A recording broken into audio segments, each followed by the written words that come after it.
Assalamualaikum warahmatullahi wabarakatuh. Perkenalkan, nama saya Nazulina Tasya Koswara dari kelas 11C akan menjelaskan prosedur cara kerja selama praktikum.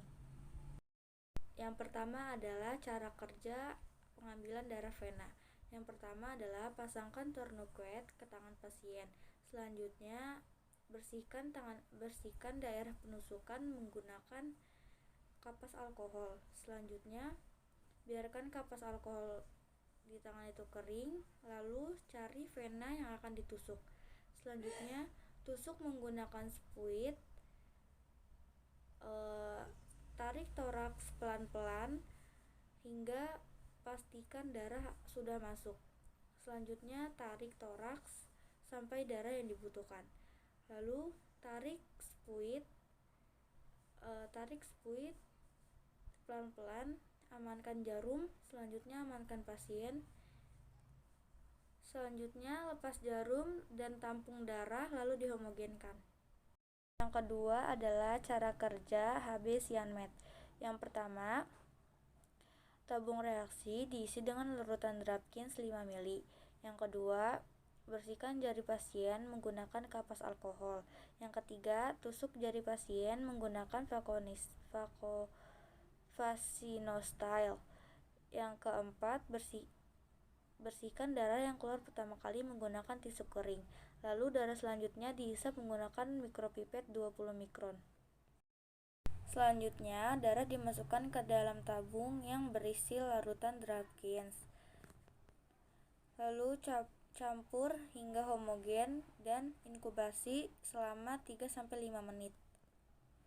Lalu dihomogenkan kembali, kemudian larutan diukur nilai absorbannya pada spektrofotometer pada panjang gelombang 546 nm menggunakan belangko reagen. Selanjutnya, hasil dibaca pada kurva standar atau dikalikan dengan faktor. Setelah itu, baca absorbansi larutan pada panjang gelombang 546 nm. Setelah itu, gambarkan hasil tersebut pada grafik kadar Hb, terus pada ordinat dan absorbansi pada absisnya. Tentukan satu titik dari nilai rata-rata dan rata-rata kadar Hb. Kemudian tarik garis dari titik tersebut melalui titik 0. Selanjutnya, hitung faktor kurva standar dengan cara membagi nilai rata-rata kadar Hb dengan nilai rata-rata absorbansi kadar Hb tersebut.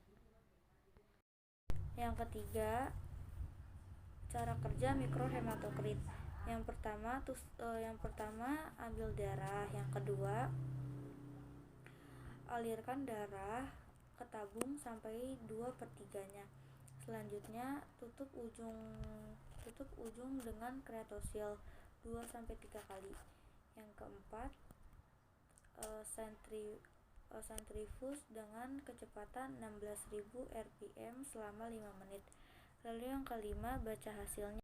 Lalu yang keempat, ada cara kerja pemeriksaan hitung jumlah sel darah leukosit. Yang pertama, dengan pipetoma leukosit, hisap darah sampai tanda 0,5. Bersihkan sisa darah yang ada di ujung pipet menggunakan tisu. Lalu hisap larutan truk sampai tanda 11. Usahakan jangan sampai ada gelembung. Selanjutnya, lepaskan selang penghisap, lalu pegang pipet dan ibu jari dengan telunjuk. Lalu homogenkan membentuk angka 8-3 kali. Lalu dibuang 3 tetes pertama, lalu tetesan selanjutnya dimasukkan ke dalam bilik hitung. Usahakan jangan masuk parit. Diteteskan 4 tetes saja. Tutup menggunakan D-glass, lalu amati di bawah mikroskop dengan pembesaran 10 kali, lalu dihitung L1-nya saja.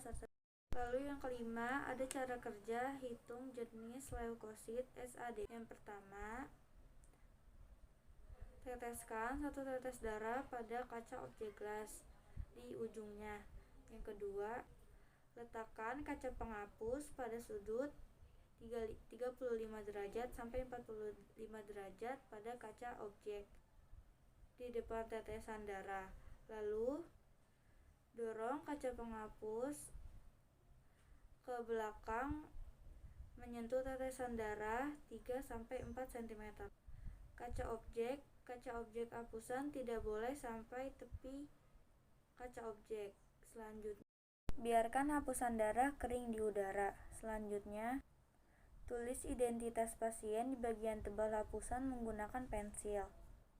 Selanjutnya, sediaan diwarnai dengan metode rapid. Selanjutnya, SAD yang sudah kering dimasukkan ke metanol sampai kering. Setelah kering, SAD dimasukkan ke dalam ethzine kurang lebih 1 menit. Selanjutnya, masukkan ke dalam methylene blue kurang lebih 1 menit. Selanjutnya, dibilas dan dikeringkan dengan tisu. Bagian yang tipis ditetesi dengan oil emersi, lalu lakukan pengamatan di bawah mikroskop pembesaran 100 kali. Di dalamnya juga terdapat basofil, eosinofil, neutrofil batang, neutrofil segmen, limfosit, dan juga monosit. Kurang lebih hanya itu yang bisa saya jelaskan dan sampaikan. Kurang lebihnya mohon maaf. Terima kasih. Wassalamualaikum warahmatullahi wabarakatuh.